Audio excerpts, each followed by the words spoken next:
Call this meeting to order. Please stand for the pledge. Pledge allegiance to the flag of the United States of America and to the republic for which it stands, one nation, under God, indivisible, with liberty and justice for all.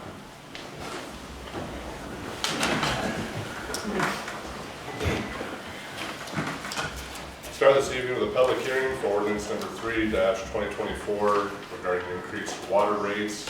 This ordinance was introduced at last month's meeting. Do I have any public comment on this ordinance?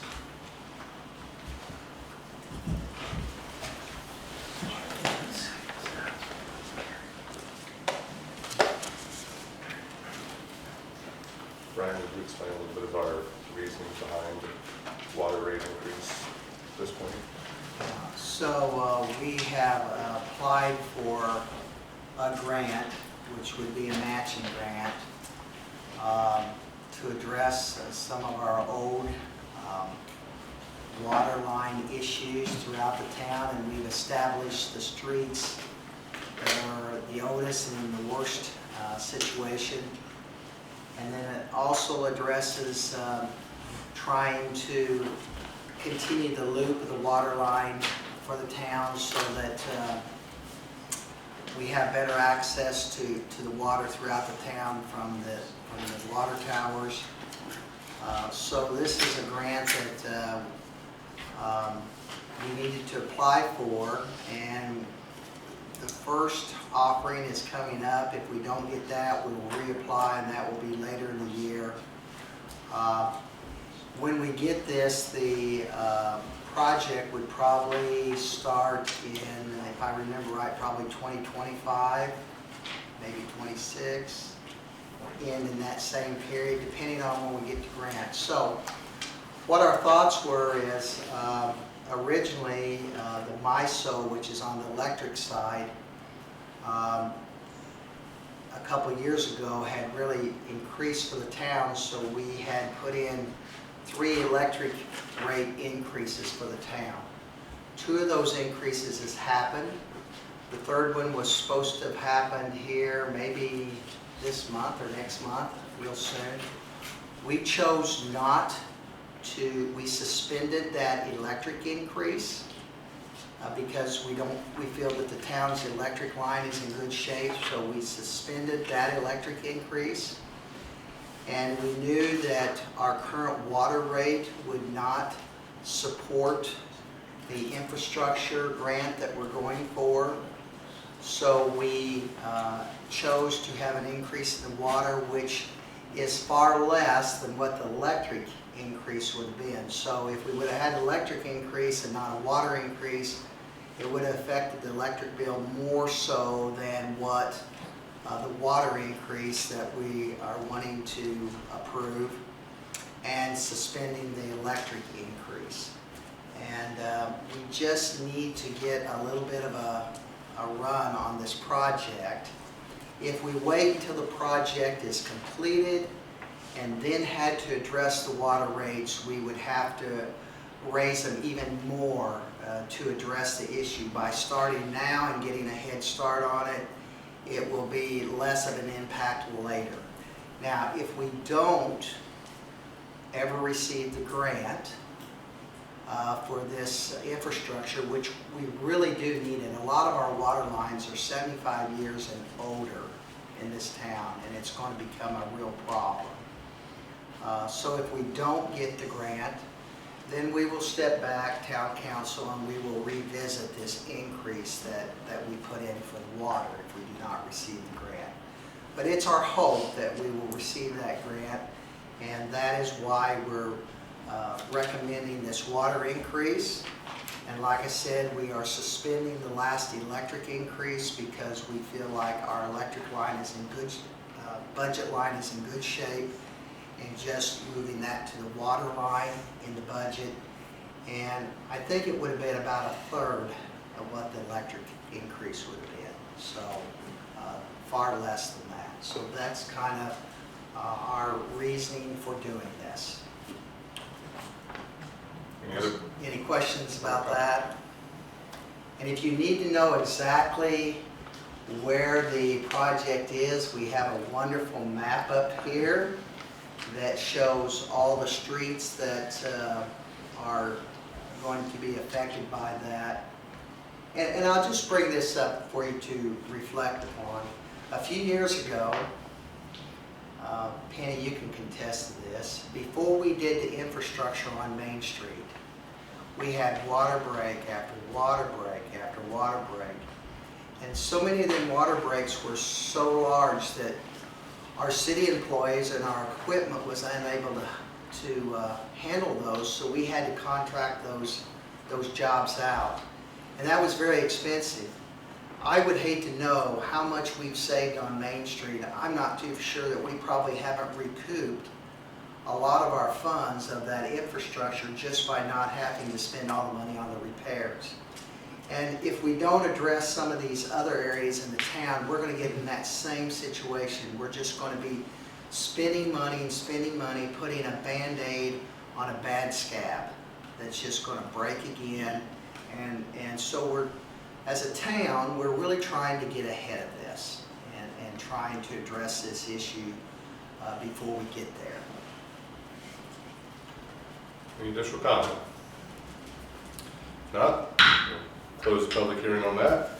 We shall open a public hearing on resolution number 8, 2024, dealing with our Okra water grant and the SRF grant.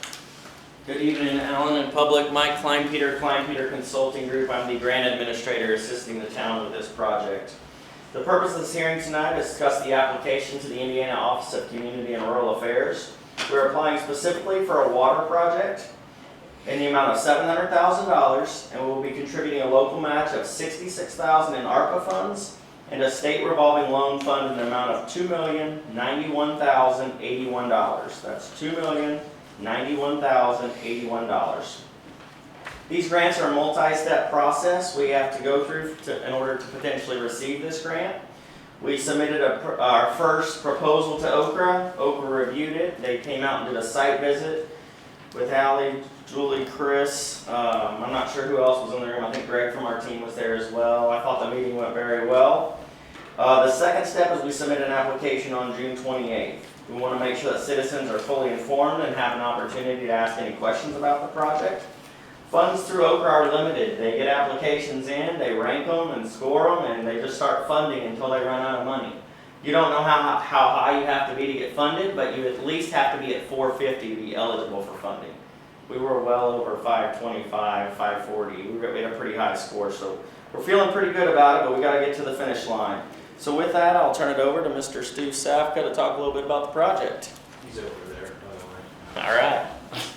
No, I really don't have much to add. As you know, as the council talked and stated that, you know, you've been putting your own money and your own labor or hiring out and to do these fixes, and the best way to do this is to tackle a bigger portion of this in portions of town on your distribution system and different components of the system is to go for the grant, and then the rest would be to go to the SRF loan, which is what we're doing. And what was produced was a preliminary engineering report along with what is called an asset management plan that is required for anybody going in for state and federal funding. That has been done. The council has done that, has taken those steps and taken it upon themselves and to see that through. Yeah, so we're going to be doing a lot of 6 and 8 inch, putting in that in the distribution system. And also there'll be issues with meters and hydrants and valves, so we don't have those breaks moving forward. That's about it in a nutshell. Any further public comment? Yeah, I'd just like to add that this is one of our highest priorities to try to get this grant and get our water lines better. Any additional? Not? We'll close that public hearing. Everybody had a chance to review the minutes for the May 6th public hearing and council meeting. Move to approve? So properly moved and seconded, we approve the minutes for May 6th. All those in favor? Aye. All opposed? Okay, public comments. Jeremy Jennings, during Jubilee Days. Got some drawings to show you here first.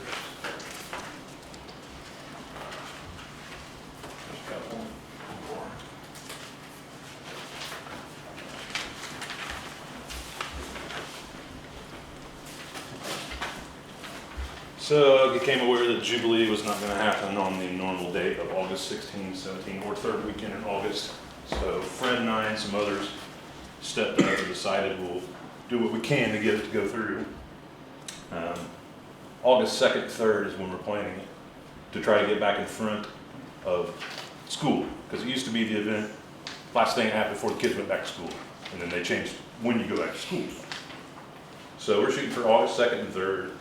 Like to close the streets as normal, like any other Jubilee Festival. 8 on Friday, reopen by 9 a.m. on Sunday.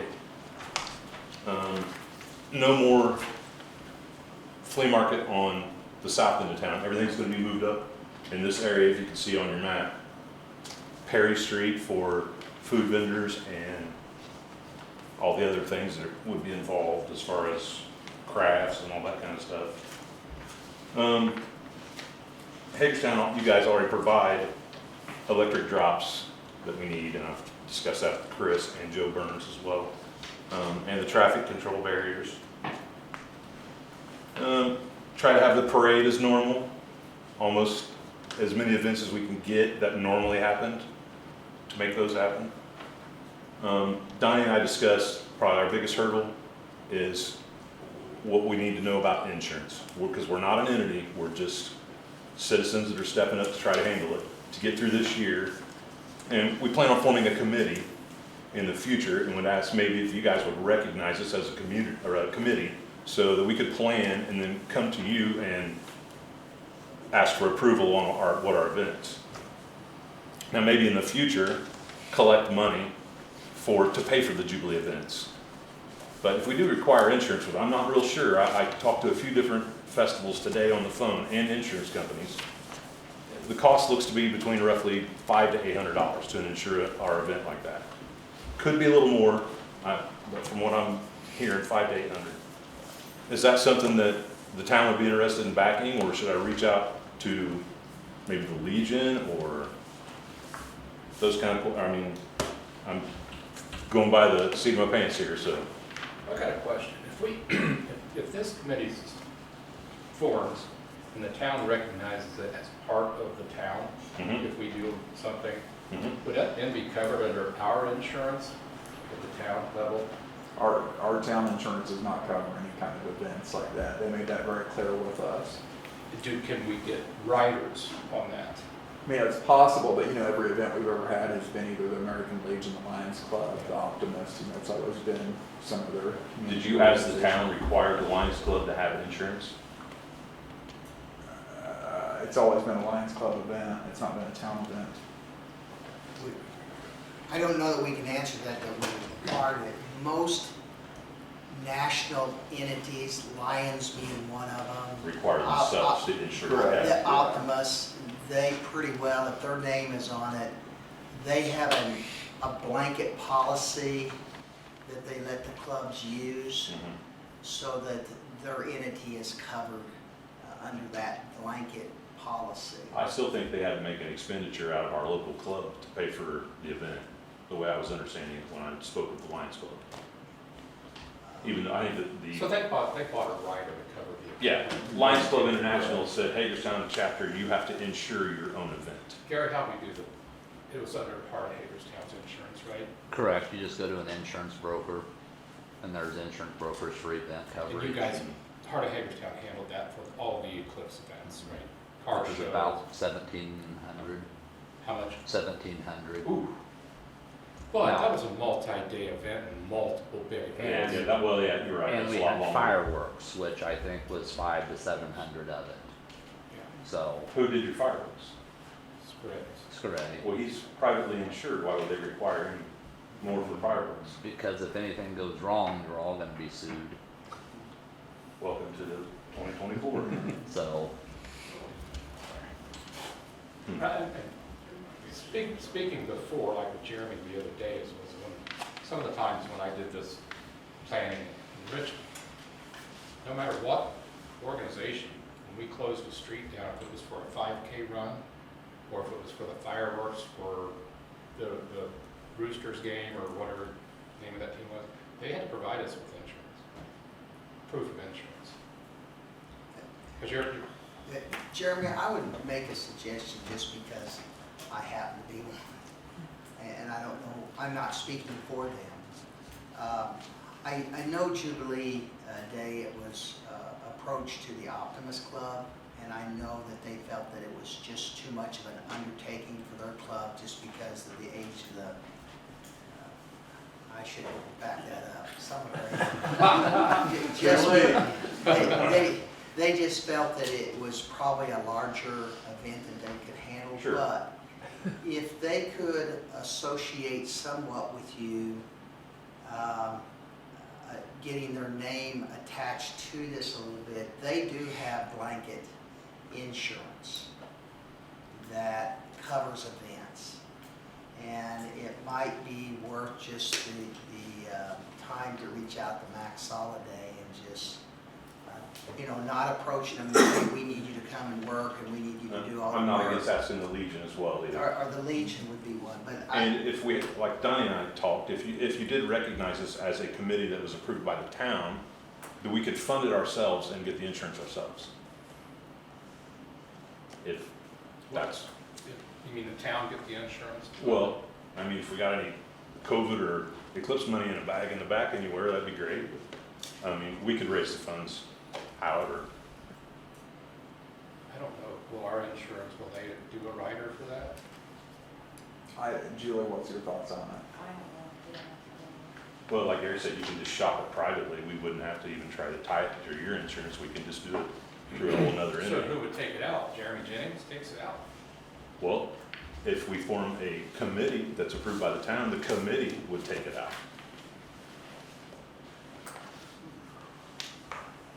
Or, we have some time here. We got a little room. yeah. Jeremy, I guess the thing that I'm trying to get a hold of or trying to get a handle on, like I said, we got some time and this has all been sprung Sure. on us, is the town's involvement trying to help out in the past Jubilee days.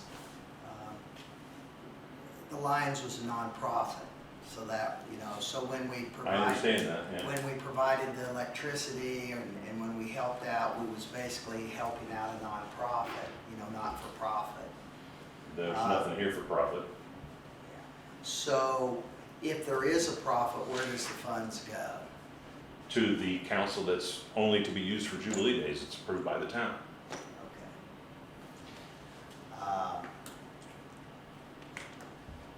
That's why we, so far, are not asking for any money of any kind.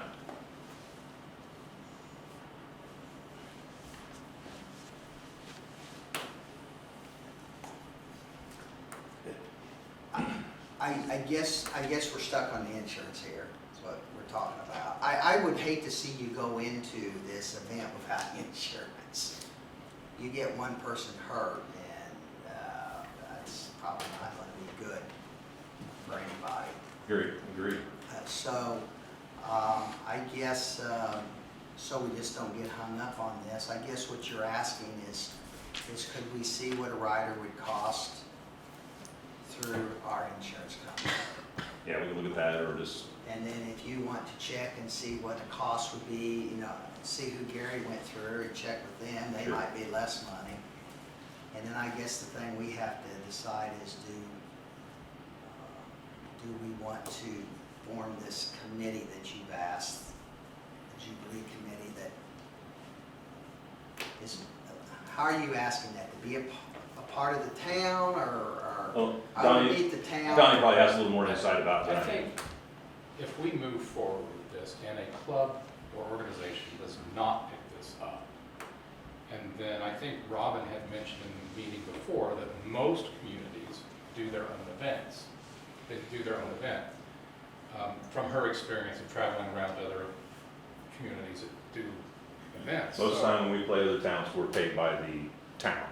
Or the, if we do that, we would somehow create a resolution or ordinance to form a committee, a Jubilee Day committee. It could be appointed by the president of the council or whatever as we move forward through this, and it just becomes either a standing committee or whatever, and then we just operate that as out of, and that's just a shoot from the hip. Is that something possible to do where it becomes part of the town? Here's a standing committee, board, whatever you want to call it, I think that's possible, I guess, you know, if that's the vision you guys have, but then that would definitely be part of the town, and the town's definitely gonna be on the hook for the insurance, I would say. You know, what I'm hearing, you can't really have it both ways. You're either in, and you're paying for the insurance, and you're responsible, or you're out, and then they do whatever they need to do. Doesn't sound like they're not a nonprofit yet. This is a loose organization of individuals that's trying to make something happen, which I appreciate, but they don't have any legal status right now. They're really looking to you guys to come in under the town and secure that legal status to be able to do these things. Yeah, I didn't even think about like what Brian's talking about, we made a donation or whatever to a nonprofit.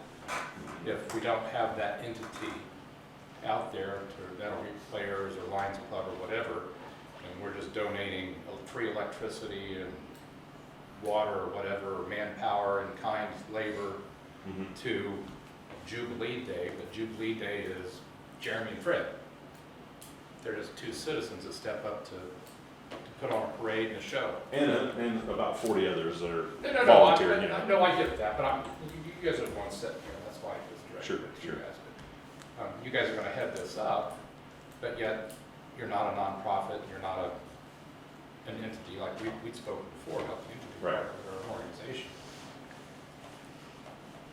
So that's where the conversation came, is what if the town formed a committee and became part of the town as a standing committee, where these group of volunteers are either appointed to this committee, and then they report back to us their progress and needs along the way. And then, you know, as far as funding goes, and we could pay for the insurance if we could get a rider, whether it be through our insurance or we shop it somewhere else, or however that may be, I don't know.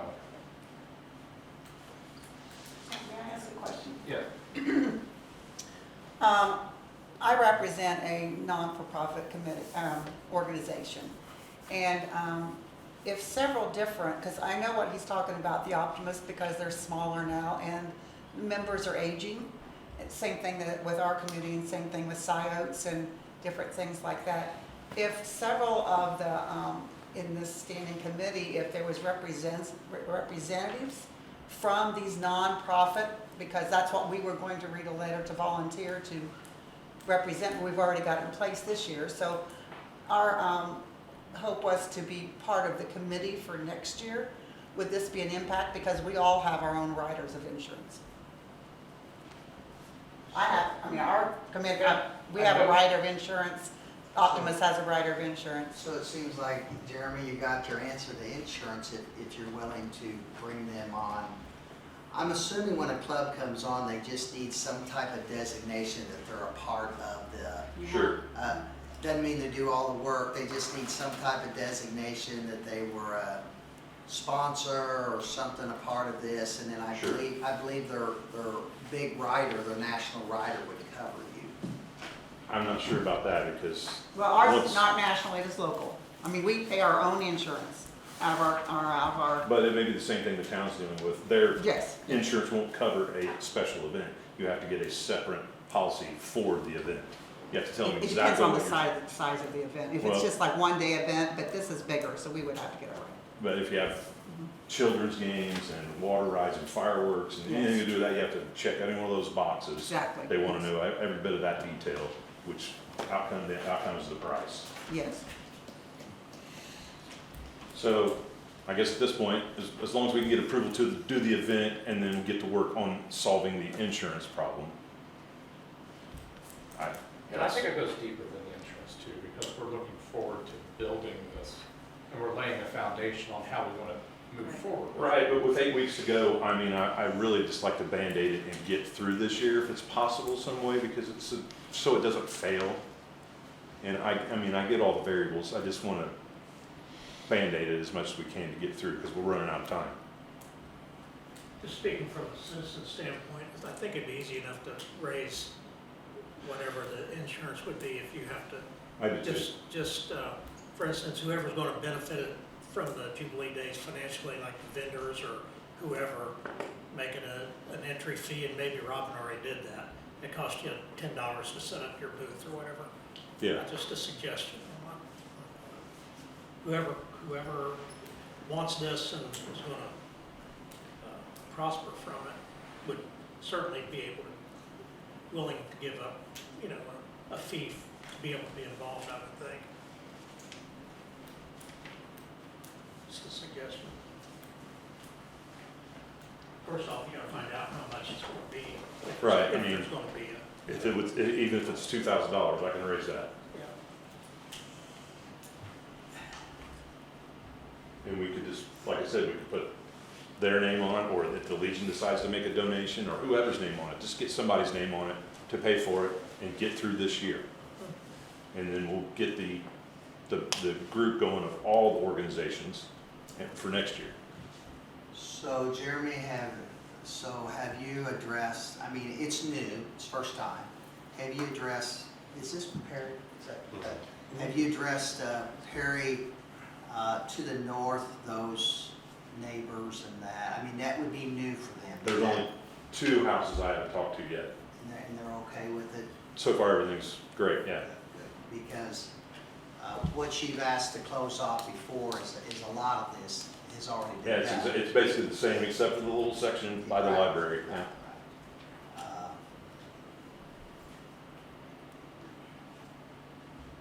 Chris, have you seen the map?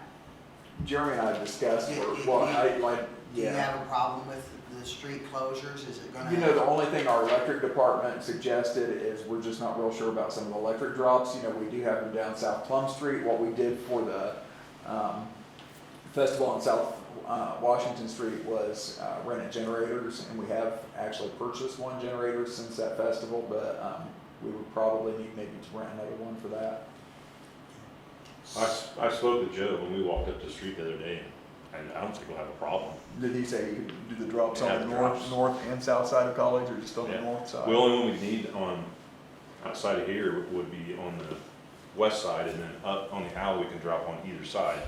I want to avoid generators because it's just, I hate hearing them running when people are trying to listen to music and have a good time. Okay. I mean, that's something we could solve if it comes Have to you that. seen the closures? Pardon? Have you seen the closure map? That affect you any? Yeah, I was gonna say, is that affect the You fire know department? what, since it's for the town, we'll make it work. I mean, it's no big deal. If we gotta go up another street with the trucks and turn left or right, we can do that. And that's not set in stone yet Yeah. because it's all determines on the stage guy that I have coming. We'll make it work. Keith, you okay with closures?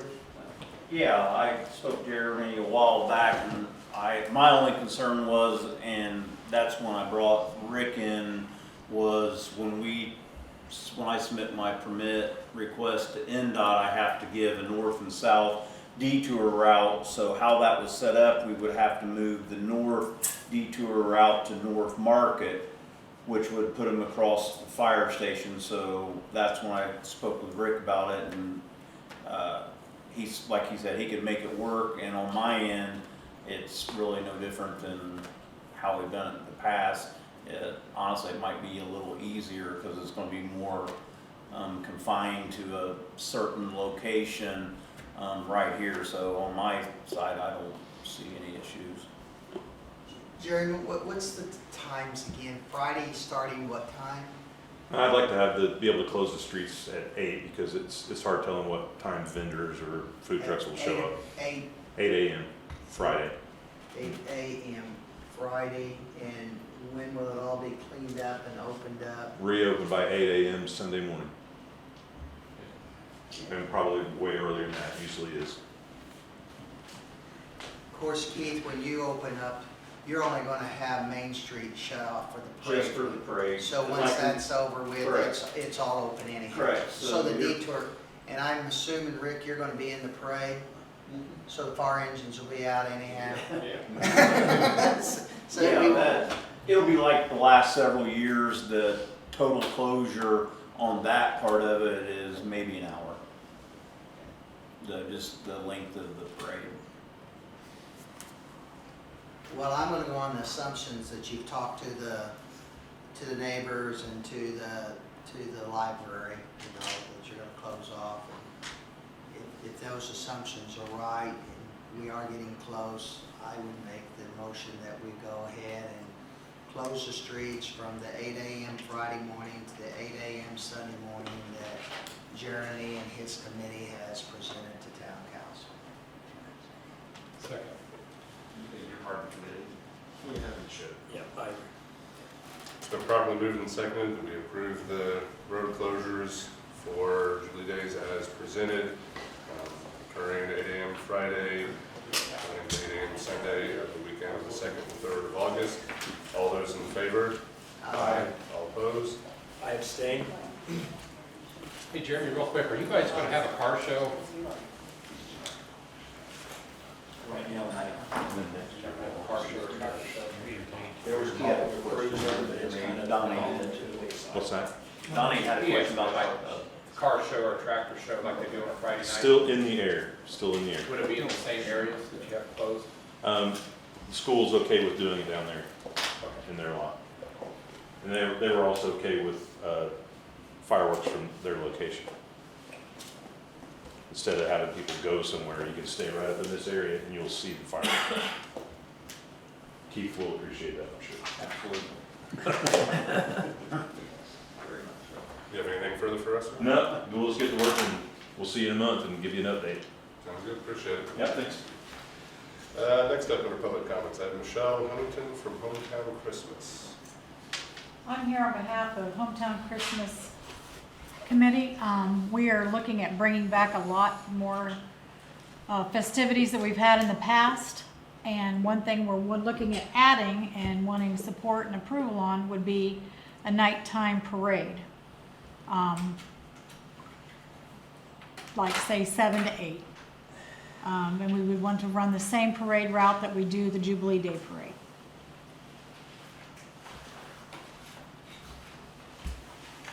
What's the dates on that? That's December 7th. And we start out that day at 9 o'clock in the morning, starting with a craft bazaar. We follow through later in the evening with the spaghetti supper, the handbell choir. This year we're adding the lighting of the park across the street here. We're going to do a tree lighting and light all of the park over here. Adding Santa and Mrs. Claus, hopefully up here at the same area. But the biggest thing we're wanting support and approval on is if we can do a nighttime parade. Can you give us an idea who you're going to invite, or what type of things are you wanting in the parade, other than I'm assuming Mr. and Mrs. Claus? Well, we would still, like the regular fire department, all those type of things, golf carts that they can light up, horses that are lit up, just kind of a nice festivity of floats, whatever we can get people to enter in the parade. Keith, how does this affect the police department? Just out of curiosity. Well, my biggest concern is cost to my budget. When a lot of times people don't realize when we have a parade in town, it requires my entire department to handle a parade safely with all the road closures, etc. So I'm going to have another unforeseen overtime expense, with that, because I have to block that same route. Like I said, it requires my entire staff to be able to block off everything that needs to be.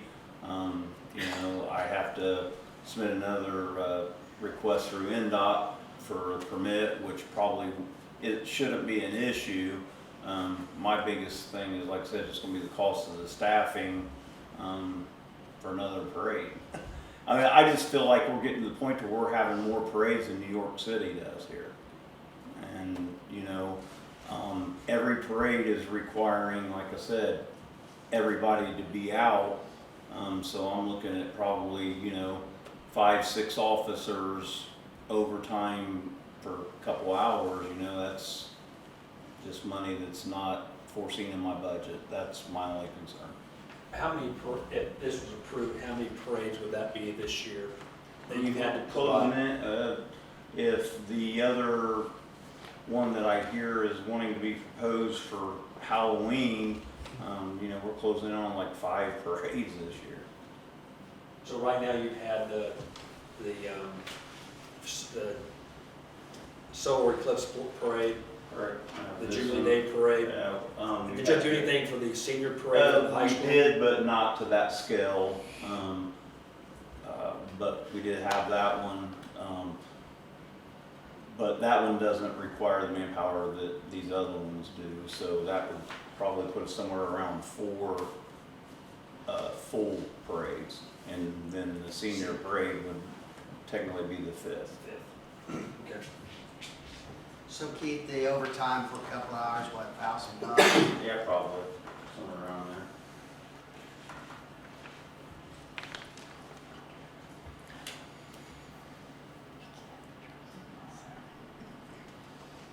Well, Becky, are you going to speak for the comprehensive plan, or you want me to speak? You can do it. Okay.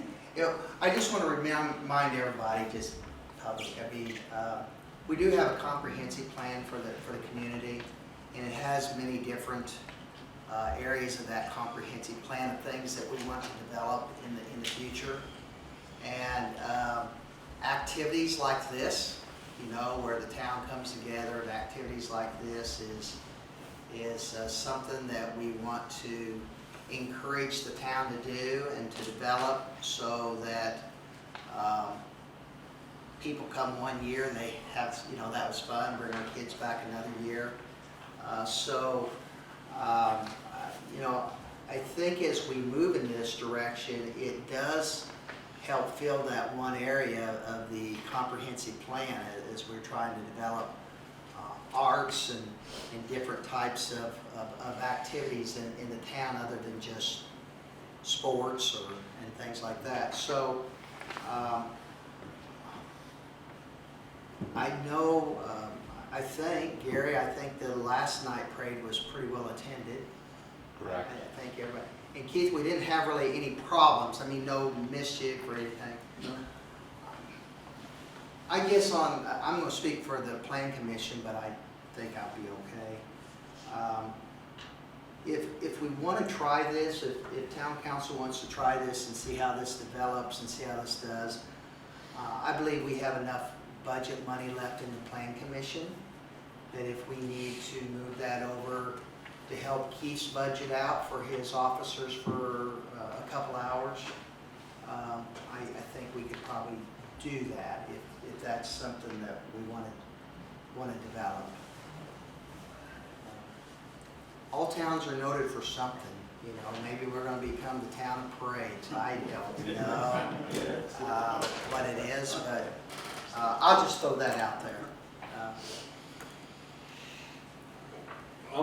I'll say something. I know it's going to be me talking out of both sides of my mouth, because obviously Jeremy and I are trying to keep Jubilee Days, which is a long-standing event here for the community, as with the parade.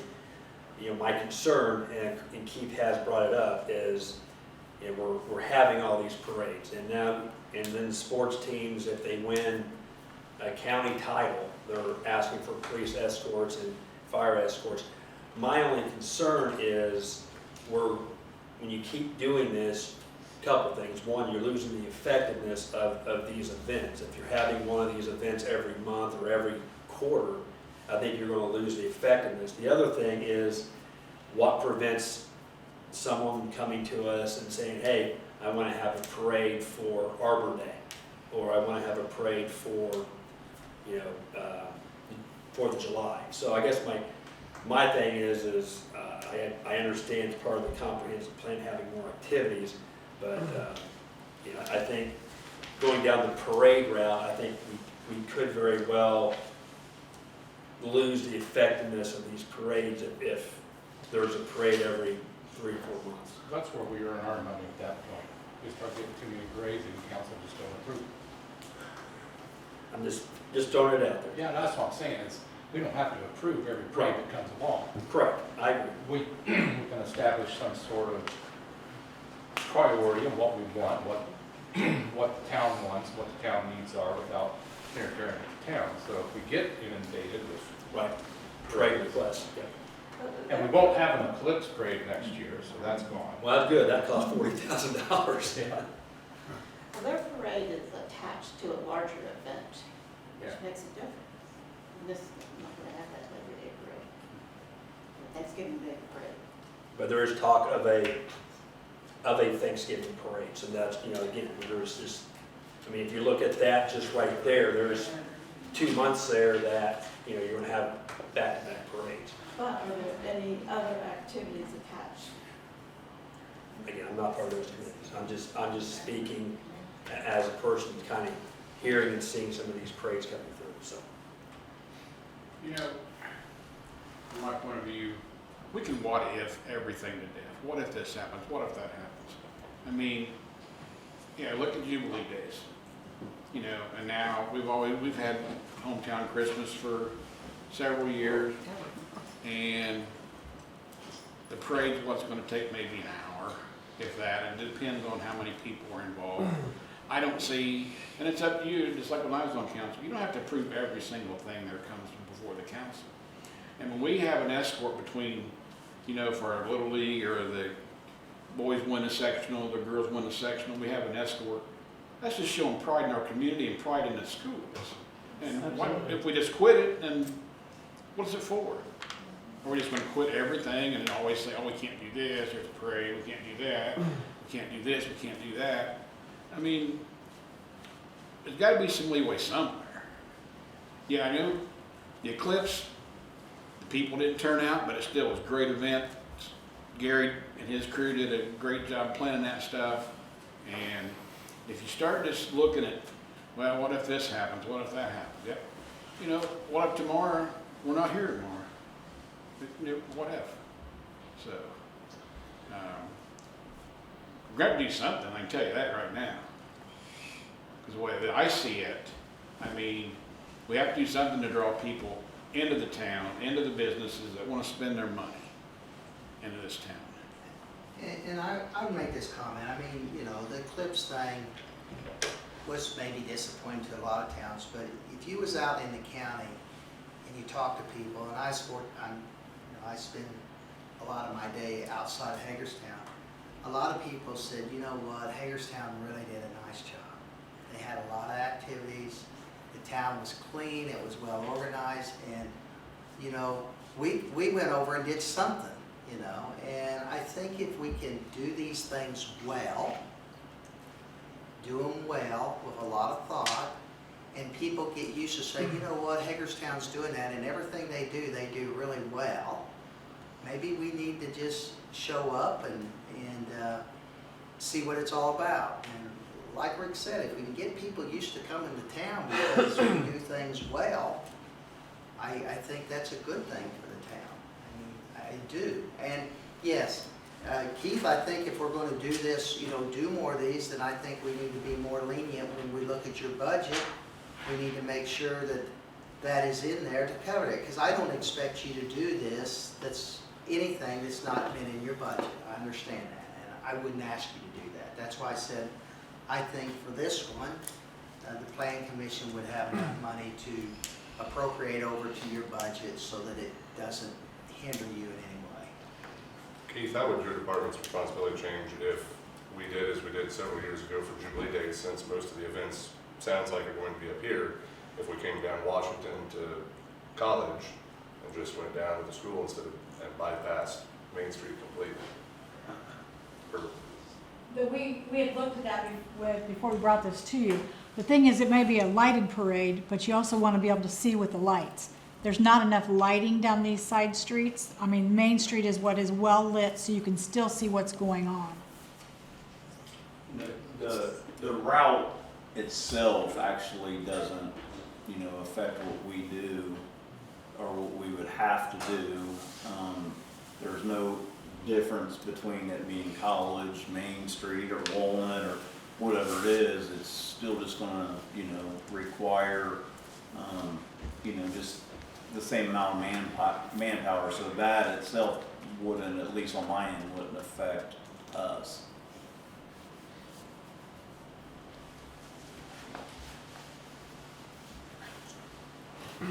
If my recollection serves me correctly, the last meeting it was said that there's hope to revitalize Hometown Christmas.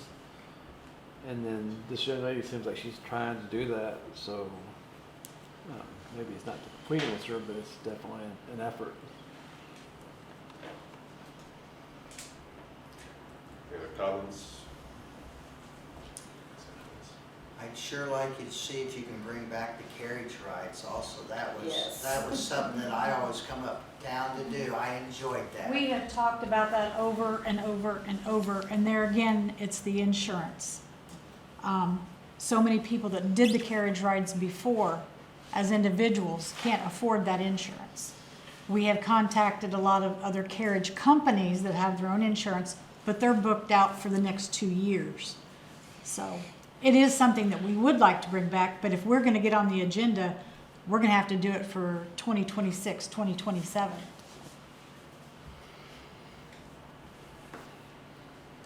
No other comments. Heart of Hagerstown, Carrie. I'll back up. So is her parade and everything good? Do we need a motion to approve that? I would say, Or Because they're endorsed, gonna, they need or, to start planning that. yeah. I'll make a motion, let's approve this parade as presented to council for hometown Christmas celebration. I'll second that. so properly moved and seconded that we approve the parade for hometown Christmas. All those in favor? Aye. All opposed? Thank you. Hey Keith, if you could get me a number, approximate number, not gonna hold it to you, I'll take it to the plan commission for you. I'll get that and get an email to you soon. Not gonna hold you to the exact number. Heart of Hagerstown. Heart of Hagerstown, pretty dull. The only thing I'll say is we do have the latex paint recycling coming up July 20th. So we'll be starting to push that pretty hard. Other than that, the committee is working, Michelle and her group working on Hometown Christmas, revitalizing that, trying to get some interest and something going there again. And other than that, that's all I have. Everybody had a chance to review the Number Creek players letter that came to us? Any comments on that?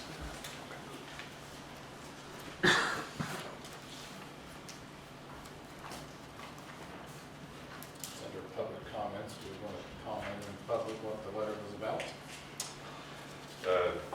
Letter received to us from the Number Creek players discussed the financial responsibility or burden that they were not able to meet for this season, for the 2024 season. So they are going to, in lieu of this season, they're going to continue working on things and hope to have a show for 2025 put together. It was just a letter to kind of explain that in detail for us.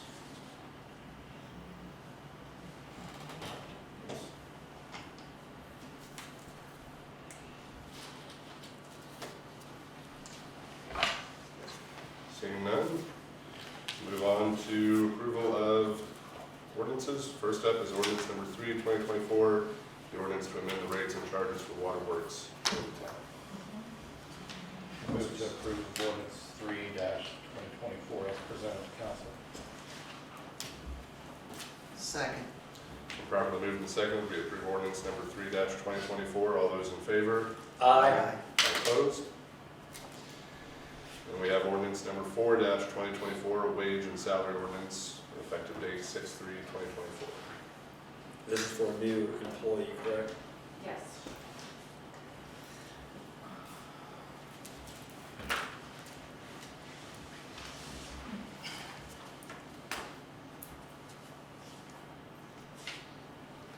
Chris, would you want to address that now or in your, for our new electric? Employee, I can just address that during my section.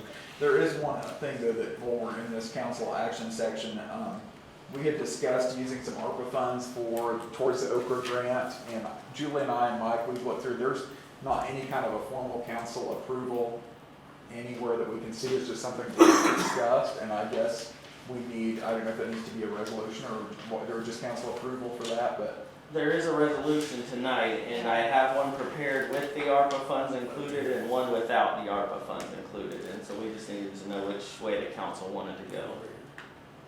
Yes, the resolution 8-2024. Yeah, that's right there. To use the 66,000 of the ARPA money. Right. I want to say we already approved that, right? Because that was up in the. No. No? We Oh, it was did a public hearing, but we haven't passed the resolution. Do I have a motion for this resolution with the ARPA funds in play? Always doing salary ordinance. Well, two, yeah, Sure. Yeah. curveballs. Salary ordinance first, I need a motion on that. Make a motion that we approve ordinance 4-2024 wage and salary ordinance. Second. So properly moved and seconded to approve ordinance number 4-2024, wage and salary ordinance. All those in favor? Aye. All opposed? Now I have resolution number 8-2024 regarding the grant. Is it okay to do that since it's not on the agenda? It is on the agenda. I mean, it's part of the public hearing, or public,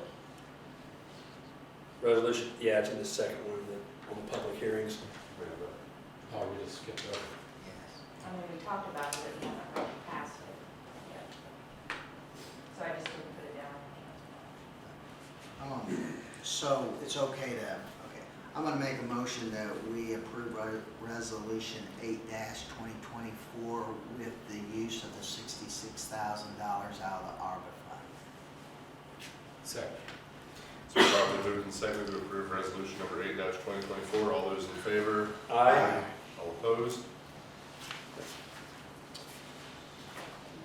Got anything new for us?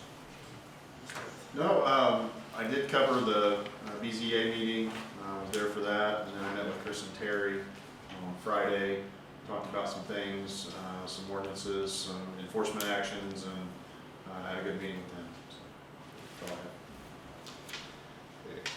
have. Liaison reports, Wayne County EDC, Brad? We had a meeting today, it was a relatively short meeting. I guess one of the main things that we discussed, what used to be Wing Dairy, then went to Smith Dairy, and now Richmond Beverage Solutions is the new name. They're gonna be doing some expanding to a large scale, and they asked for an edit grant for $215,000, and that was granted. They're gonna be spending over $6 million in building improvements and new machinery and equipment, $38 million. So it's gonna be a pretty big deal. 50 jobs in '24, maybe another 15 or more by '27. So they're gonna be doing some more. It's in dairy business and longer shelf life dairy type drinks. So I don't know all the details of it, but that was the main thing we did as far as the edit grant. Maybe Chris will go into this, or we actually, we met with the town of Rushville, Brian and I and Chris and Valerie, to look at their housing deal down there and what maybe we could do here. And I guess you guys will probably discuss more of that, but that was a kind of an enlightening event that we did a couple of weeks ago. So other than that, that's really all I got. Thanks, sir. Wayne County Chamber. I was unable to attend the meeting, but she sent me the minutes of the meeting so I could review it. They're very busy getting their summer activities in line and ready to go. I didn't see an activity that would really affect Hagerstown that much, but they are busy and working on a lot of projects, it looks like. Parks and Recreation.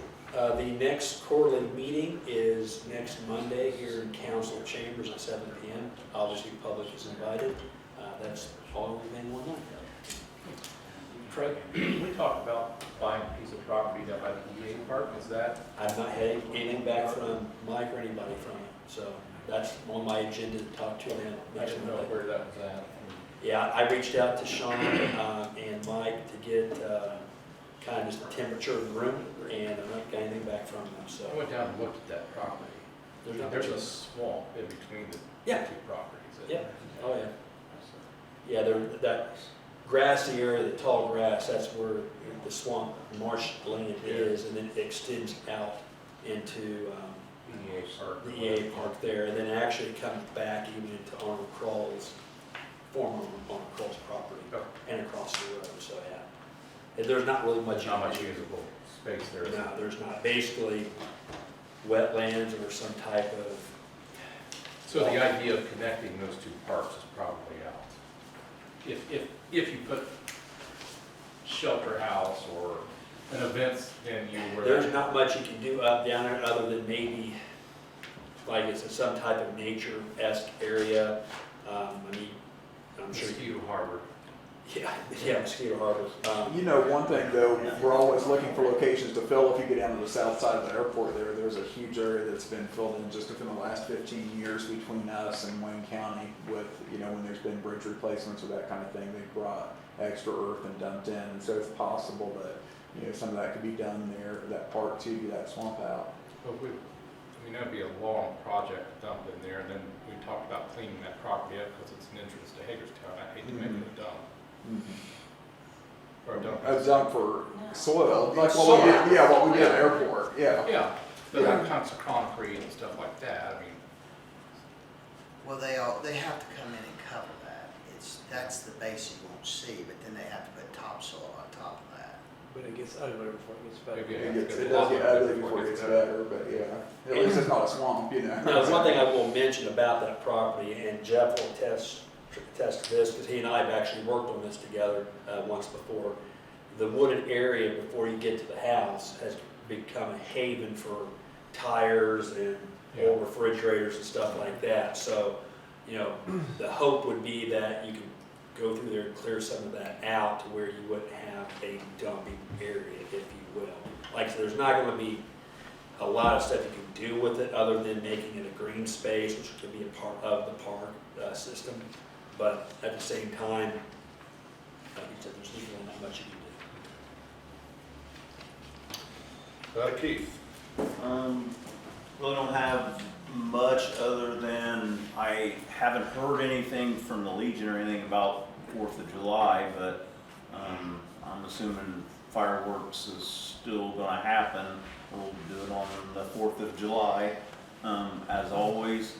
You know, we've had no issues with graduation or anything, and it's been pretty much a normal month for us. I sent out the monthly call reports to you guys this morning, and other than that, that's all that I had. Rick? After 2 months of our run slowing down, they started picking up in May. So I hope they don't continue to pick up. So our AFG grant that we applied for the 800 radios, we've not heard anything. The grant application period's closed. They probably won't start naming the award winners until sometime mid-summer. They want everything wrapped up by the end of September. So you know, hopefully with the county switching all over to 800 by the end of 2025, I'm hoping we'll, you know, be in line for that grant to get some of those radios. Membership, we're still down 2 members. We did have another one resign, but yeah, we added a new one the other day, a new young man on a probationary period, so hopefully he'll work out fine. And I think with him coming on, his dad was asking me the other day about possibly coming on the department, so we might have him on here too. Apparatus, the grass rig continues to give us problems. It's blowed 2 turbo boots in less than a month. We took and had looked at it. We got some news earlier before I got here about it. So right now it's out of service. How long it'll be out of service, I don't know. It goes in the shop Monday morning to see what's all is wrong with it. Hopefully the turbo is not affected at all. So I know the diff filter is still the main issue with this truck. And engine 6.6, got a technician coming. Our packing in our valves are bad and the water's leaking, so they're going to be coming and that'll be out of service for a little while until they can get all those repacked. Of course, that truck's over 20 years old, so but we still have 2 backup or 2 engines there that's available in case we have anything. So plus our tanker. And I sent you guys a copy of our budget, of our draft of our budget. So we can, when we review that, we'll explain more about that, so. Thank you, sir. Airport board. Real quiet month. Only thing I have is this coming Saturday morning, there's a fly-in breakfast put on by the EAA at 8 a.m. Thanks, sir. Advisory Plan Commission. Chris or Becky, I wasn't there. We had a meeting. Chris, do you want to talk? I have to switch my gears back here to what we discussed. I agree. You got me on the spot here. Must have been riveting. I mean, really, yeah. I mean, really, just a continuation of what we had been discussing, more housing, trying to get a location for housing developments is the big thing. Just out of curiosity, because I service Rushville. What area are you guys talking about down here that was the housing? The new housing's northwest of Rushville, if you know where the speedway's at, back over. Yep. About a couple 100 foot back over north of the high school over there. Okay, I know exactly what you're talking about there. Okay, so that area behind the speedway. Okay, that's the housing area. Back in that area. Okay, that's been there for a while, so. One thing that they did is they started out with apartment complex, and I think he said those apartments rent for around $1,000 a month, and then they built new houses on and behind that. Yeah. And the apartments allowed them to obtain some sort of federal grants, was it, Brian? Yes, the apartments allowed them. It was just kind of interesting to hear what they had to go through. I think it was good for Valerie to also hear is, I think when you look at communities like theirs and ours, the town has to be more proactive in trying to develop that versus sitting back and hoping a bunch of developers will. Right. It's not Carmel. Okay, it's not Indianapolis, so you know where they fight over ground to develop.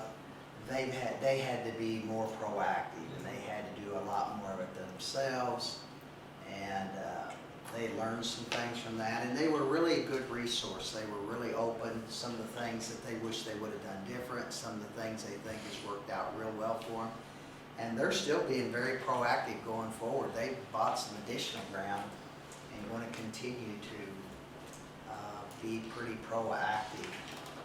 Good for them. I think back to your plan commission question, it had a lot to do with our 2 mile fringe and some zoning issues we're having in the 2 mile fringe with ordinances that affect livestock.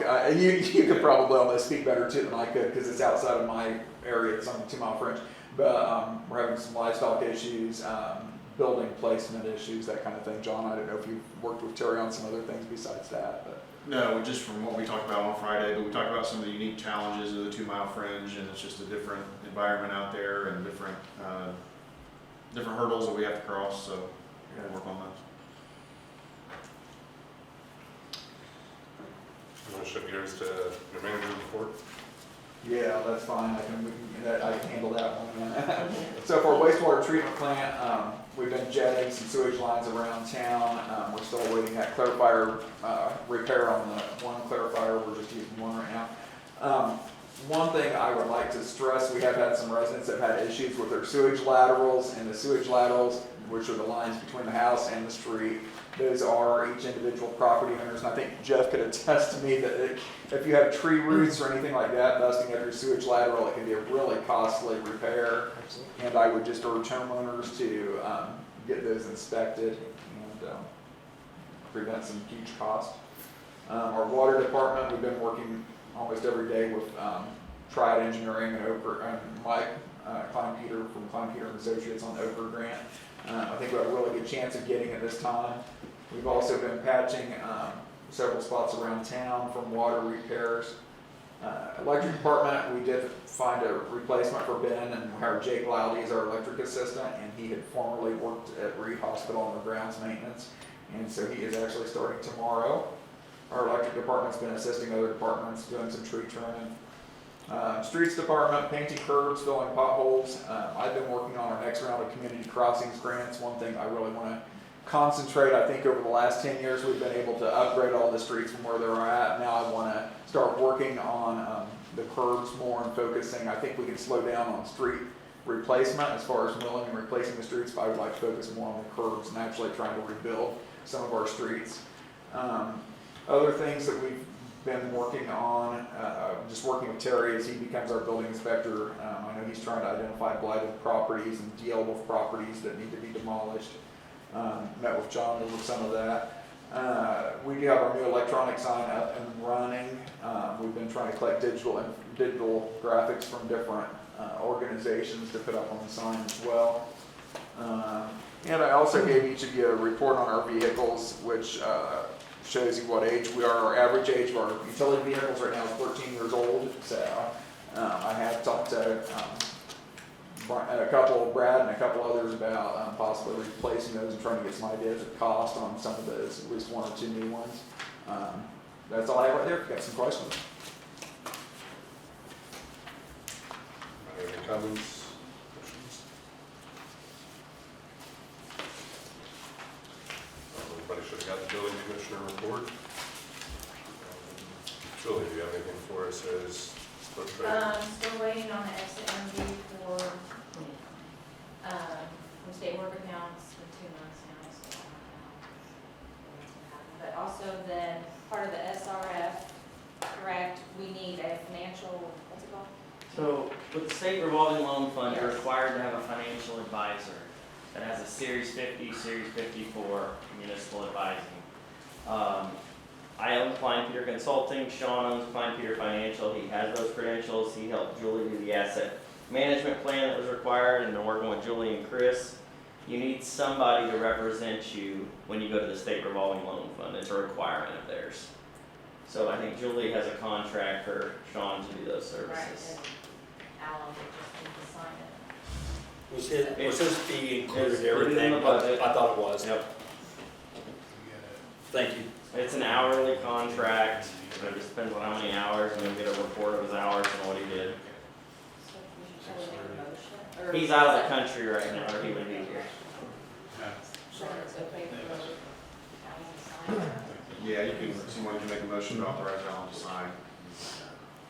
I make a motion that we authorize Alan to sign the contract for the financial advisor for the grant. Second. It's been properly moved and seconded to approve the contract for our financial advisor for the SRF fund. All those in favor? Aye. All opposed? Anything else? Under miscellaneous business, our next regular council meeting will be Monday, July 1st. I just want you all to know that if you're gonna run for town council, you have to do your declaration by August 1st. There are 3 seats. I'm not one of them. But Neither am I. No. It's There's just These 3. three. pretty sure. This end of the. And actually, only 2 vacancies. By August 1st at noon.